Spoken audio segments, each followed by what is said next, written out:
Hallo agus fáilte go trí seascad an programme fear a bhil sin na torsúcah na boranich ingantach agus is scéalach gan na seaar an sùil spórs na Halba. Is me Iona Ballantyne agus ha mí toláite fáilte chuúr ar Pauline MacDonald má gaiicin arás airson season eile. Ar programme na heiche noch, cluinnidh sin na beagan ag Pauline t-seachdain-sa a bheith Glasgow City is Celtic as a chùrsa dearbhaidh gan Champions League. Han teicneolaiche Formula hin, Isla NicCoinnich is teonndaidh, I gcéise mar a aice ar chùrsa ar son sarabhachas san spórsaiche. Agus cluinnidh sin bhó Rebecca Sellar in Paralympiche a hana coach tennis agus Iona Ballantyne. Pauline, welcome back to 360. Thank you. And what a season we're gearing up for in the SWPL, so it's a good time to actually have you back. Yeah, it's really exciting. I think, you know, for me, just the increase to the 10 teams, I think that'll throw, you know, some different challenges for various teams. And, you know, I think on the back of last season, everybody's just so excited to have the game back again. And I really do think that, it'll move on in terms of the level of competitiveness between the teams. And we're already seeing some teams in action in the SWPL Cup, but actually we've had two Scottish teams in Champions League action, Glasgow City and Celtic. I mean, Glasgow City, they are through to the next round. Again, a huge statement from them, especially in recent years when they have been doing well in this tournament. Yeah, I mean, I think, you know, given the draw that they got and the teams that they were drawn against, I think the expectation as a club would have been that they were fairly confident in securing that place in round two as they did. Maybe the second game was a little bit more challenging, but I think it's a real credit to Glasgow City. It's been hugely transitional in the January window and across the summer, and obviously they're going through transition in relation to their technical staff as well at the moment, so fantastic achievement by them and good luck to them next week. Well, absolutely, because I mean this is the first time we've seen them in so long without Scott Booth at the helm. Quite a big task for Grant Scott to take on, but I know he's probably not changing as much on the pitch at the moment, it's certainly. Yeah, I mean, I think the important thing for Grant is to ensure that his experienced players, you know, take on that responsibility to help the new players that have come to the club. And probably just now it's about finding that balance between youth and experience. Some of the players, obviously, that previously were at the club last season, like Chinchilla, they'll be huge players for Glasgow City, especially going into this tie next week against the Swiss opponent. I was going to mention Chinchilla because, again, she steps up and she scores when it matters. We saw that last season. We're seeing it again now. She's a player who's really kind of found herself here. Yeah, I think she's settled extremely quick, and that's fantastic for Glasgow City. But like you say, for me, you know, she scores really important goals for them, and the tenacity that she plays with really suits Glasgow City's style and the Scottish game. So yeah, I think she'll be a big player, and I think she's been a very, very good signing for them so far. Are there still areas in Glasgow City you'd like to see more players come in? I think just now it's probably just them finding or Grant finding, you know, what is it that we look like and what is our best first 11, and then maybe once that settles, if there are areas that they feel they maybe need to recruit from, then maybe further down the line they'll do that. But just now they look like they've got a fairly extensive squad, so they're probably quite happy with where they're at this moment in time. And Celtic, they made their Champions League debut. It wasn't to be for them, they have been knocked out, but that's huge for a team like Celtic, especially their first time in the tournament. Yeah, I think a very different level of opponent in comparison to obviously Glasgow City's group. But what I would say is that in terms of Celtic, you know, they've come back from behind in both games. One game going to extra time where they really showed great resilience and determination. And I think for Fran and the team, you know, it wasn't to be. It'd be a great learning experience for the players and the staff. But what fantastic two opponents to have played in advance of the season commencing. And what will they take away from these games, especially going into the new season now?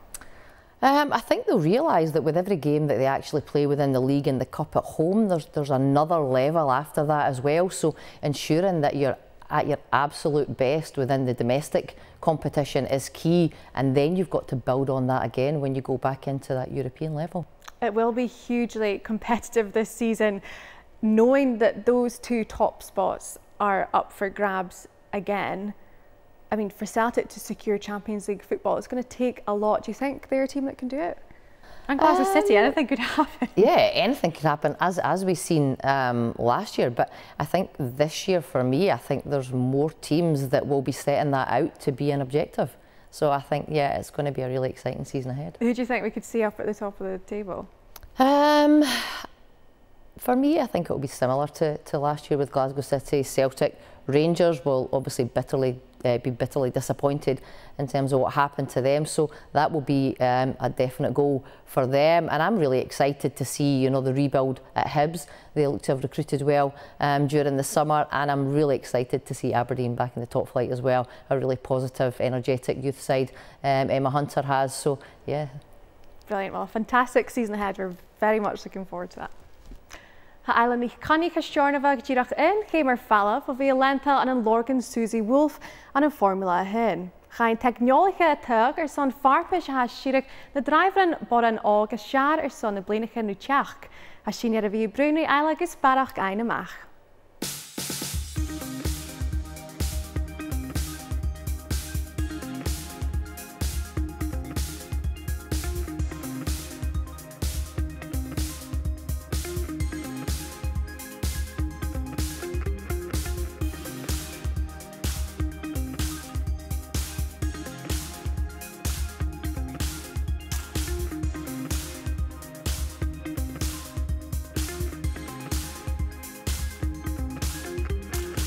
My name is Iona MacKenzie.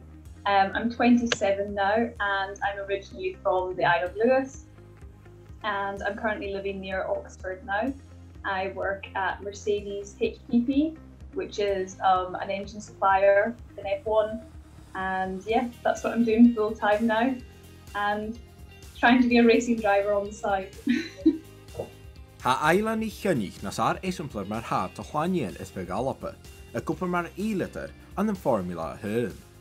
I definitely, when I enrolled at the college at Lewis, I did not think I was going to end up in F1. You know, even when I went to UWS, I definitely didn't think I'd end up there. I thought I'd maybe start like my own tuning garage or maybe end up in a lower kind of level motorsport. My first job out of uni was at Williams Racing, and that was a prototype and test technician. And that essentially is a research and development technician. So I would test the entire car as one unit and also all the individual car parts themselves as well. So that was kind of for example, obviously for safety, to check all the parts are legal, and obviously as the aim of the game is to have the fastest car, so also kind of testing out development pieces for car performance as well. And then I recently started then at Mercedes HPP, which is high performance powertrains, and that is still, I'm in a testing role again, but it's for the F1 power unit. So essentially my old job was everything but the power unit, and now I'm just testing the power unit itself. Ha corm sonriche chain van image formula yn ban, ha a ciel hwg fel corm ag aila yn cawn uia eiche un. Sin in a lot of farpish mar driver even trach. So I think I've always probably wanted to be a driver. If I had the money, I would have done that. But in hindsight, now I feel like I'm a lot more mature. I feel like I've also got a bit of knowledge about the car itself, and a bit of race engineering. So hopefully this is actually the right time for me to try and do that. Seeing as this series is kind of aimed at women of all ages. I think there were so many girls who wanted to be involved because it's so hard for girls who are even experienced racers to be able to afford to, you know, it's a really huge prize for a very small entry fee for this competition. So I think there's one seat out of 6 available for a separate class, which will be experienced girls. But there's 5 up for grabs for women who've never raced. So I'll be in that category. Bíon arper studdef, ac leis gyfil aila gydych na leib yn aringach sin, a bys eich gybwryn cormyn eila yn ochgych, cormyn nach roi ddiaf yn dŵ laing. Ha cewlwch gydych edfyr, eichging chair oichbe. They're all really proud. I think they think it's come at the perfect time because I've kind of sat back and you watched, you know, people with more money or get other opportunities, and I've always wanted to do it, but I kind of had to bury that dream and focus on the F1 dream, which I managed to achieve. So now I've got that sorted. This is just the perfect time, hopefully, because even if I wasn't one of the 6 winners, there's going to be big media coverage, and it's McLaren supplying the cars, so you know there'll be people from there. I think it will open doors in racing, kind of whatever happens. Hai fólaseo go bhfuil Isla misneachal agus ha airsonnaí héna puachta go d'irt. Ach nó de licaigh hén smúnicha I tréad colonna go seo, hai díadach sáiríte, hai beas an ashling F1 aice. It's funny, you end up in like a little bubble down here where I'm surrounded by lots and lots and lots of people who knew they wanted to be an F1 from the age of 10, and they've just, you know, done a placement year and got hired. And then it's only when I kind of go back home I realise, hang on, I did something a bit out of the ordinary. I guess when you're down here or working for the team, it seems normal, but it's not. So yeah, it kind of sometimes takes me to kind of be out of the bubble on a holiday or something to realise what I have achieved. Gan nuring gedulting a chain luach go leart a gaila. Sin nu da hanna diachingen tak atáisiigh son formula an ban. Is she déisial son seo a dhéanú dó thulatinge a thug taiche sa Hemmert F1. I've had so much support from the Western Isles and, you know, everybody in Highlands, and that's why I kind of aimed for that area. So there's a lot of pressure for me to not be too bad, but yeah, I'm really, really excited. I think once I've had at least one coaching session, I'll be a little less nervous, because I'm kind of seeing other girls in the competition, what they're doing, you know, obviously keeping an eye on the competition, make sure that I can hopefully keep up or one-up them. But yeah, I'm really excited. Pauline, what a brilliant story, and talk about breaking down barriers in your career path. Yeah, it's absolutely fantastic, and she seems so driven and focused on, you know, achieving that dream, but really nice to see that in striving towards that, she's landed herself a fantastic job and career opportunity as well that will hopefully help support the dream of driving as well. And she probably doesn't realise it just now, but again, like a woman in motorsport, which would primarily be dominated by men, she's a young woman from Scotland just leading another pathway. Yeah, she is, and I think you're right. She probably maybe doesn't appreciate just what the visibility that she is receiving at this moment in time will actually do for young females that have similar aspirations, you know, moving forward. And she spoke about the pride and the pride of her family. I mean, even for you coaching younger kids, you must see, or younger teenagers, you must see parents come in and be like, oh, I can't believe they're doing this. Yeah, it's lovely, and you know, a big part of any athlete's journey, a real important aspect is the family support that they get, because there's a lot of travel. Sometimes there can be a lot of expense. There can be ups and downs as well emotionally, and to ensure that you have that positive support structure around you can only be a positive thing in terms of that individual's development as a player and a person. Well, you talk about expense. There is expense in motorsport where the Formula Women competition comes into play, and for someone like Isla, should she progress, that'll be massive for her. But with all eyes on that competition, and kind of you're probably in it thinking, right, everything is down to this, the pressure must be immense. How do you deal with that? That's an interesting one. However, you would like to think that, you know, in the job that she already does, there'll be similar experiences whereby there'll be a lot of pressure on her. So trying to transfer that skill set and the coping mechanism she has there will be something that will definitely help her. But it'll be interesting, you know, she mentioned the whole the TV aspect of it, and that definitely brings different challenges, and that's something that we've seen, you know, our players in SWPL1 exposed to this year, and different people have coped with that in different ways. That is interesting, but the TV exposure and everything that comes with it, it's a hugely important part of growing women's sport and bringing more people in to watch it so that it is normal.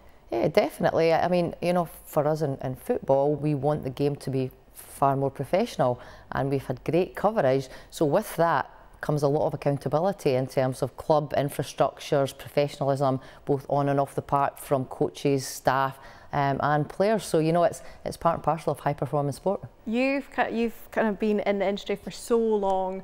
What big changes have you seen since sport, especially women's sport, has become more televised? I think probably for me one of the main things is just the opportunity in terms of football development. So the opportunity for, you know, young girls as early as kind of age 3 or 4 to actually be able to go along to either a mixed session or a girls only session. That's definitely something that wasn't there previously. Also, if we look at, you know, the club infrastructure, you can now go and play at a club from a very young age right through to, you know, the adult game at most clubs. I think as well there's a lot more coaches, female coaches now involved in the game, but I think probably the biggest thing for me is the visibility of role models has really been a significant thing. And you know, having the situation we have now with coverage of every weekend in the league, it's absolutely fantastic. It's so good seeing it. So good to watch it grow and everyone tuning in every week. I'm sure Isla she'll experience the pressures that come with it, but also, like you say, the exposure. Hopefully with motorsport again, it can only be a good thing. Yeah, I mean, the initiative itself looks absolutely fantastic, and it's very much obviously in the early stages, but you have to start somewhere. So hopefully from that, you know, the growth continues, and, you know, very much good luck to Isla, and I hope she can achieve her dream. Absolutely. Well, we do look forward to following her journey. Definitely. Thionndaidh Rebecca Sellar go spóras in uruchai cirim a dearbhaidh in the Camann. Get the chaill bonn-Comann ha Comann Ball-Coise na h-Alba a clachu Rebecca mar farsh gan immers acha football saved my life. Agus h-Aon san duine ocha eile vrosnach spóras h-Aon go sláinte bhóig is ein teicneolaiche.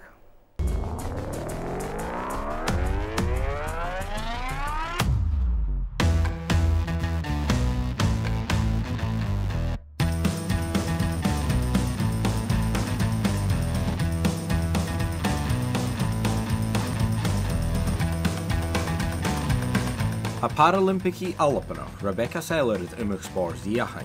Le gach better gino fame he, the hivnias boig is inching. With the football, that gives the opportunity for a team sport, which is just, that in itself is such an experience.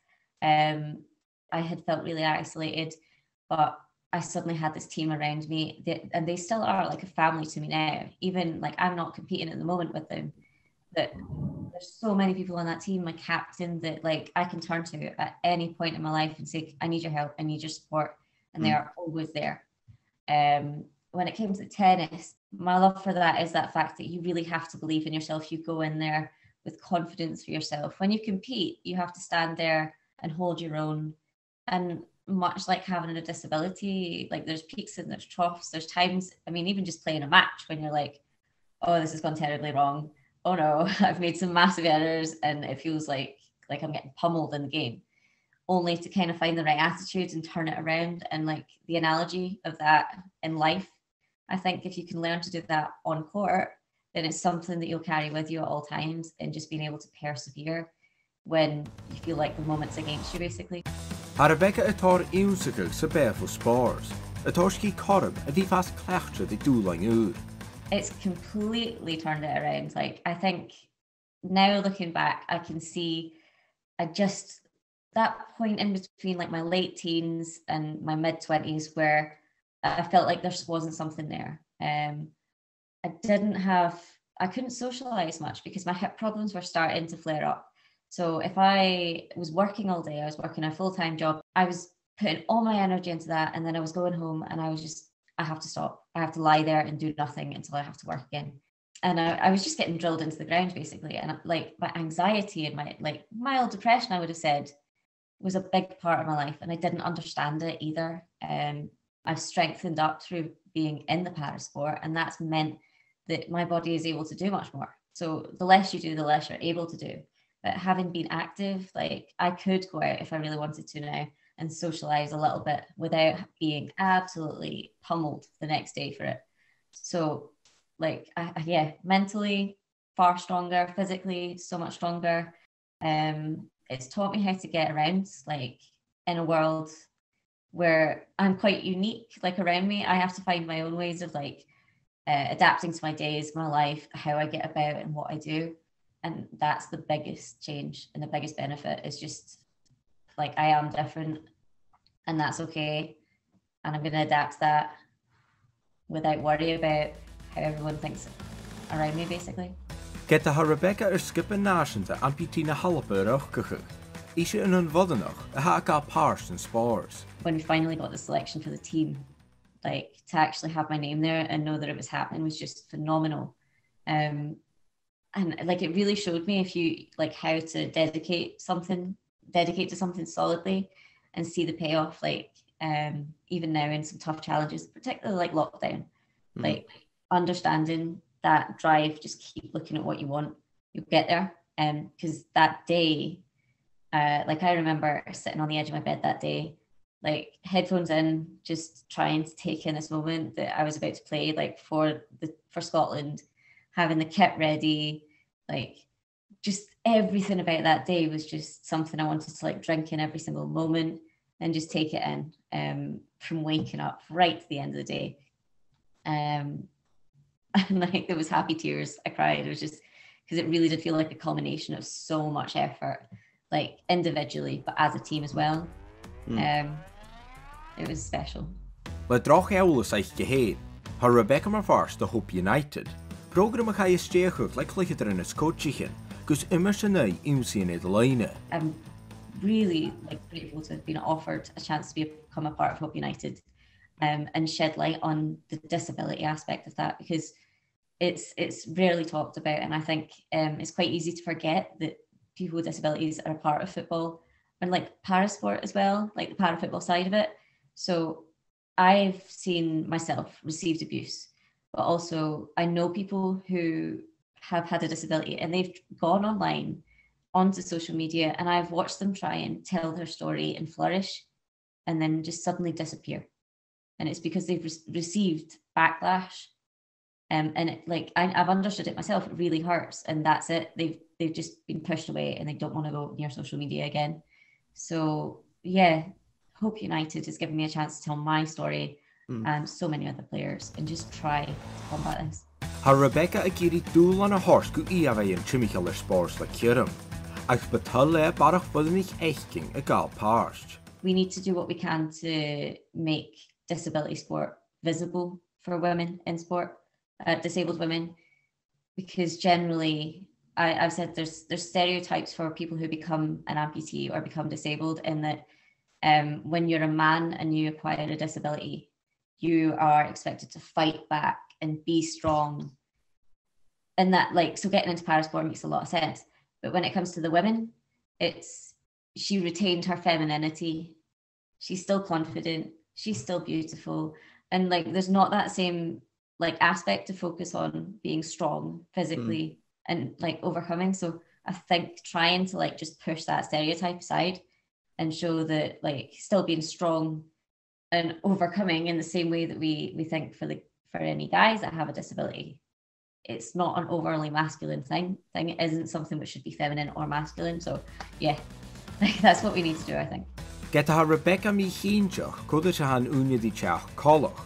Hai mochtele de hulishi and hayet colonach, sin spores like a show. I'm really proud of what I've managed to do. And like there's so much passion and like love for all of the experiences that I've had so far. Ahead of me, I've got a few challenges like physically, like I'm probably going to have to go in for a very big hip operation soon. So I don't know where I'm going to go at the moment, but I just like having what I have behind me, like I'm so proud of it. It fills me with confidence, because there's been a lot of like ups and downs in terms of like my physical health and mobility, but what I've achieved hasn't changed no matter what. Like I've kept going.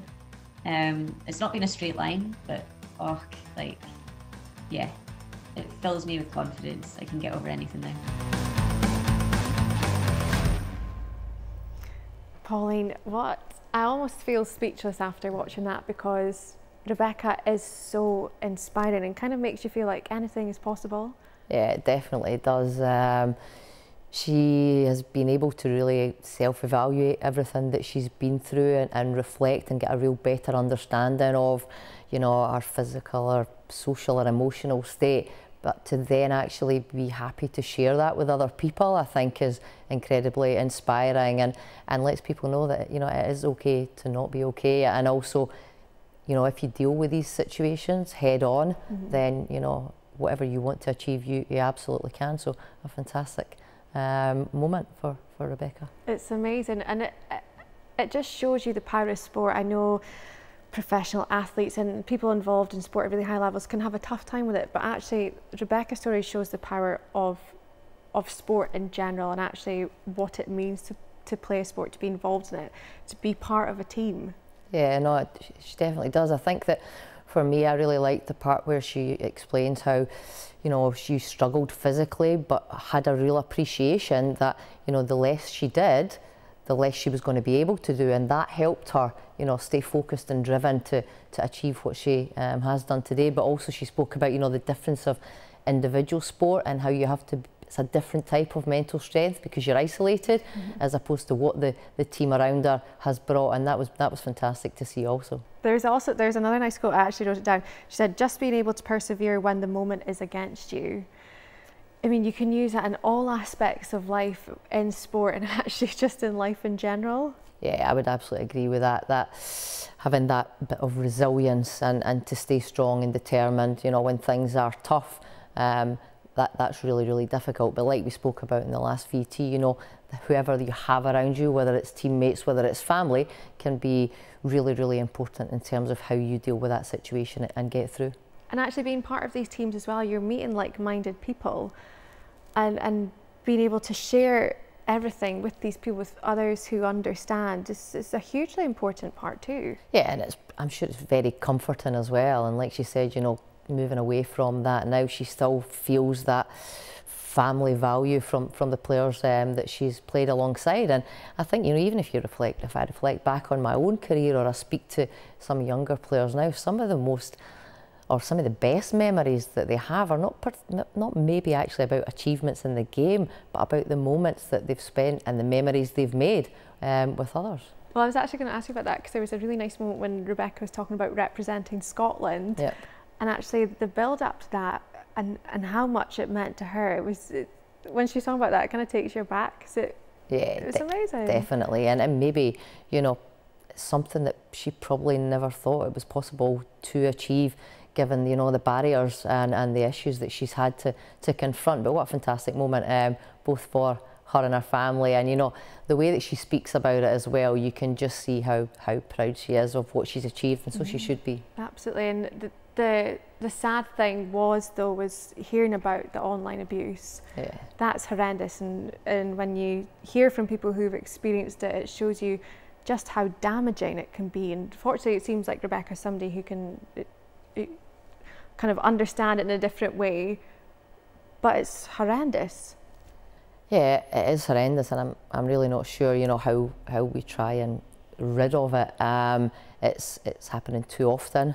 And there's just, I think, you know, we spoke about it previously, that the social media platforms need to do more to prevent this happening, because I think, you know, the mental damage that these can cause is frightening, and sometimes can be, you know, very difficult for people like Rebecca or anyone that's experienced it to ever get over, because it's extremely personal.